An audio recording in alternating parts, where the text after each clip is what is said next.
Bismillah wa bihamdih. Assalamualaikum warahmatullahi wabarakatuh. Alhamdulillahi wa kafa wa salamun ala ibadihi allazina istafa, amma ba'du. Saudara-saudaraku yang saya muliakan, rahimani wa rahimakumullah. Untuk kesempatan ini kita akan sama-sama membahas beberapa pertanyaan yang sering muncul seputar ibadah kurban, khususnya lagi dari mazhab Syafi'i, karena kami sendiri bermazhab Syafi'i dan mayoritas masyarakat Indonesia juga bermazhab Syafi'i. Jadi sebagaimana kita maklumi, dalam hal kita bermazhab harus wajib kita konsisten dalam satu mazhab. Jika kita sudah bermazhab Syafi'i terus, dari wudunya, sholatnya, zakatnya, puasanya, kurbannya. Jadi tidak boleh kita berpindah-pindah. Misal hajinya mazhab Maliki, puasanya mazhab Syafi'i, kurbannya mazhab Imam Ahmad. Tidak boleh kita berpindah-pindah. Itu namanya kana yatalabbasu bi'ibadatin fasidah, mencampur baurkan ibadah yang rusak. Jadi banyak dalil fikih dari Al-Quran, hadis, wabil khusus kurban banyak sekali dalil-dalil dari hadis yang tidak bisa kita telan mentah-mentah.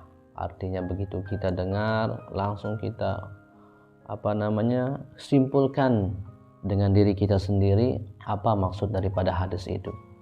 Sedangkan syarat untuk istinbat hukum itu tidak mudah, dan itulah yang sudah dicukupi oleh para imam mazhab kita. Nah, sehingga sekarang sudah kita tinggal menyantapnya. Imam mazhab kita ibarat memasaknya sampai matang, sudah jadi nasi dan lauknya, tinggal kita mengkonsumsinya. Sehingga kita dituangkan dalam penjelasan ulama-ulama daripada apa maksud dalil-dalil tersebut. Sekarang kita akan membahas tentang kurban daripada pertanyaan yang sering muncul sekitar ibadah kurban. Apa hukum berkurban? Yusannu muta'akkidan lihurin qadirin tadhiyatun. Sunnah muakkadah, sangat disunahkan. Kembali lagi kami pertegas dalam mazhab Imam Syafi'i. Karena dalam mazhab lain ada juga yang mewajibkan. Wa ta'akkuduha 'alal kifayah, falau fa'alaha wahidun min ahlil bait kafat anhum. Wa in sunnat likullin minhum fa in tarakuha kulluhum kuriha hadza in ta'addada ahlul bait. Jadi muakkadahnya itu, sangat disunahkannya itu alal kifayah. Apabila ahlul bait keluarga itu ta'addud, berbilang lebih dari satu, maka hukum berkurban apabila dia mampu itu adalah muakkadah, sunnah, sangat disunahkan. Sangat disunahkannya itu alal kifayah. Artinya apabila sudah ada satu dari anggota keluarga yang melaksanakan ibadah kurban, maka tercukupi tuntutannya itu.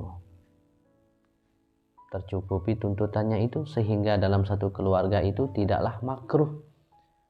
Apabila satu keluarga yang mampu itu satu tidak ada yang melaksanakan ibadah kurban, kuriha haza, dimakruhkan.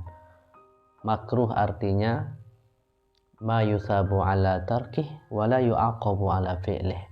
Dapat pahala apabila ditinggalkan dan tidak dapat dosa apabila dikerjakan. Artinya ketika ada satu keluarga dari sekelompok keluarga yang kategori mampu, ada yang berkurban, maka gugur kemakruhannya sehingga dapat pahala semuanya, pahala meninggalkan kemakruhan. Sedangkan dari hukum kesunahan untuk berkurban, semua per individu disunahkan untuk berkurban.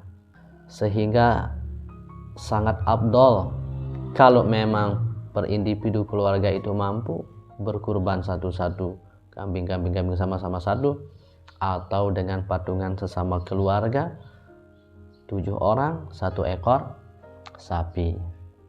Wa makna kauniha sunnata kifayah ma'a kauniha tusannu likulin minhum sukutut talbi bi fi'lil ghair la husulus sawab. Jadi kalau sudah satu yang berkurban dalam satu keluarga itu menggugurkan tuntutan untuk semuanya. Namun bukan berarti mendapatkan pahala kurban semuanya.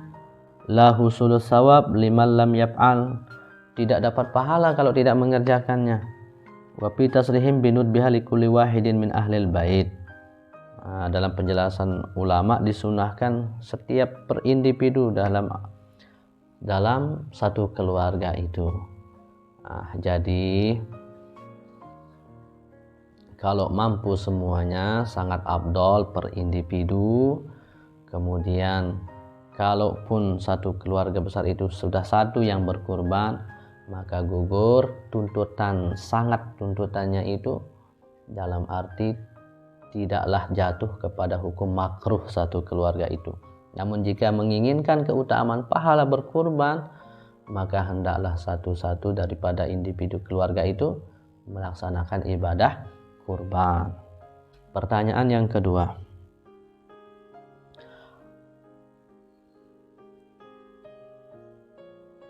sampai mana dikatakan mampu untuk melaksanakan ibadah kurban? Wal muradu bihi may yaqdaru 'alaiha fadilatan an hajatihi wa hajati mumawwinihi yaumal 'id wa ayyamat tasyrik li'anna dzalika waqtuha ka zakatil fitri fa innahum ushturitu fiha an takuna fadilatan an hajatihi wa hajati mumawwinihi yaumal 'id wa lailatihi li'anna dzalik waqtuha hakadha.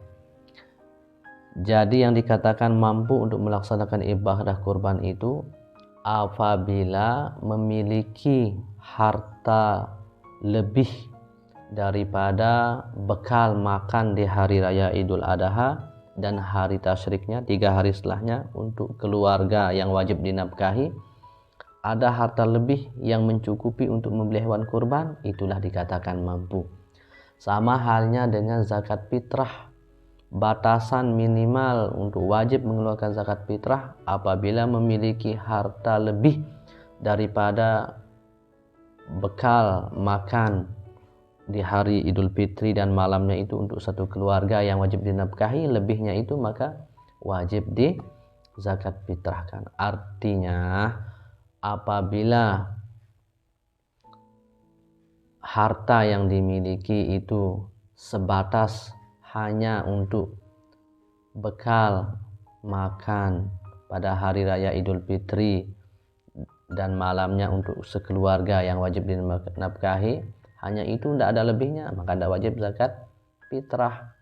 Begitu juga Idul Adha, apabila harta yang dimiliki hanya cukup untuk biaya makan di hari raya Idul Adha dan 3 hari setelahnya bersama keluarga yang wajib dinafkahi, maka dikatakan tidak mampu untuk menunaikan ibadah sunnah kurban.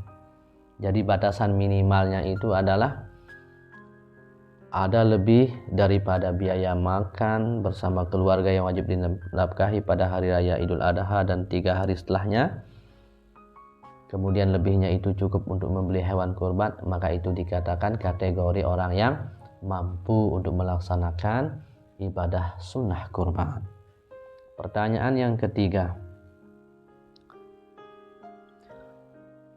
apakah boleh berkurban mengorbankan hewan yang betina, sapi, kambing yang betina? Fa innahu jaizun wa qalmu shadiqun bidzakari wal unsa wal khunsa fa yujzi'u kullun minha lakinil afdal adz-dzakaru. Nah, boleh kita mengorbankan yang jantan, yang betina, yang banci sekalipun. Kalau tahu binatang yang banci, hewan yang banci, semuanya boleh dijadikan sebagai hewan kurban, sah. Namun yang paling afdol adalah yang jantan. Ya, yang jantan. Berarti kalau disebutkan paling afdol, berarti jelas keistimewaannya lebih tinggi. Kemudian berikutnya, apakah niat itu boleh diwakilkan oleh orang? Wa yajuzu an yuwakkila musliman mumayyizan bin niyah wadzabahi. Boleh niat untuk berkurban itu diwakilkan oleh orang lain. Misalnya mengirimkan uang untuk membeli hewan kurban, sedangkan si pengurban sedang sangat sibuk, sehingga yang membeli itu yang dikasih mewakilkan itu membeli ke pasar. Jadi niat kita berkurban itu jangan lupa, kalau niat sunnah, saya niat untuk melaksanakan ibadah kurban. Kapan berniat? Boleh ketika nyembelihnya, boleh ketika menentukan hewan mana yang dijadikan sebagai kurban. Jadi yang mewakilkan saya niat untuk melaksanakan sunnah kurban, untuk sebut siapa namanya. Sehingga salah satu yang disunahkan bagi yang menyembelih itu, Allahumma hadza minka wa ilaika fataqabbal min. Ya Allah, ini darimu dan untukmu, semata-mata untukmu, terimalah dari sebut namanya. Itu sebagian daripada kesunahan daripada orang yang melaksanakan penyembelihan. Kemudian pertanyaan berikutnya, apakah boleh berkurban untuk orang lain? Wala yudahi ahadun min ghairihi bila idnihi fil hayyi wa bila isaihi fil mayyit. Tidak boleh seseorang berkurban untuk orang lain yang masih hidup kecuali atas dasar izinnya. Lagi sekali, ibadah kurban itu lebih afdol daripada sedekah biasa. Jadi beda. Kalau sedekah biasa secara umum begitu luasnya, kita mensedekahkan uang atau apa, kita niatkan orang lain atau yang sudah meninggal dunia. Nah, itulah bedanya dengan ibadah kurban. Jadi hukum itu tidak semua yang bisa kita akalkan. Seperti kita membasuh khuf ketika wudhu dengan syarat-syarat yang tertentu. Kalau secara akal, yang dibasuh itu kan atas, seharusnya yang di bawah yang kotor, tapi tidak semua hukum bisa diakalkan. Memang dalil-dalil itu digali dengan akal, digali dengan akal dengan syarat-syarat yang sangat banyak. Kita cukup membaca penjelasan ulama. Nah, jadi kalau seorang berkurban untuk orang lain, itu baru boleh dengan syarat izinnya. Artinya kasih tahu dia, saudara, saya akan berkurban untukmu juga ya. Nah, insya Allah dengan senang hati. Nah, itulah tata cara kita menjalani agar ibadah kita menjadi ibadah yang memang tuntunan syariat. Sedangkan untuk orang yang sudah meninggal dunia, tidak boleh kita niatkan menyembelih untuk yang sudah meninggal dunia kurban, kecuali isaihi, dia pernah berwasiat untuk dikurbankan, baru boleh. Kemudian pertanyaan berikutnya, kapan waktu untuk melaksanakan ibadah kurban? Jadi waktu untuk melaksanakan ibadah kurban itu setelah terbitnya matahari beberapa saat. Maksudnya beberapa saat itu setelah kita sholat id dan 2 khutbah yang ringan. Seandainya pun tidak ada sholat id, tidak ada khutbah, maka berkurbannya itu seukuran setelah terlaksananya sholat id dan 2 khutbah yang ringan. Sesuai hadis Rasulullah SAW, awwalu ma nabda'u bihi min yaumina hadza an nusalla summa narji'a fananhara man fa'ala dzalika faqad asaba sunnatana wa man dzabaha qablu fa innama huwa lahmun qaddamahu li ahli wa laysa minan nuski fi syai'in. Nah, itu jadi waktunya untuk melaksanakan ibadah kurban. bukan ketika baru terbit matahari dan bolehnya kita mulai sholat duha itu langsung boleh berkurban, tidak, tapi tunggu seukuran selesai sholat Id dan 2 khutbah yang ringan. Maka rugi jika kita tidak ada halangan berat untuk tidak melaksanakan sholat Idul Adha, karena itu sholat yang paling utama dalam sholat sunnah. Kemudian pertanyaan berikutnya, apakah boleh kita menyembelih malam-malam? Yukrahu fil lail. Jadi makruh, dimakruhkan menyembelih di waktu malam hari. Apakah boleh mengorbankan sapi betina atau kambing yang hamil, lagi hamil? Wal mu'tamad adamu ijza'i tadhiyah bil hamil. Pendapat yang paling dipegang adalah tidak boleh berkurban dengan hewan yang hamil. Li'annal hamla yang kusulah muha, karena yang lagi hamil itu dagingnya lagi kurang.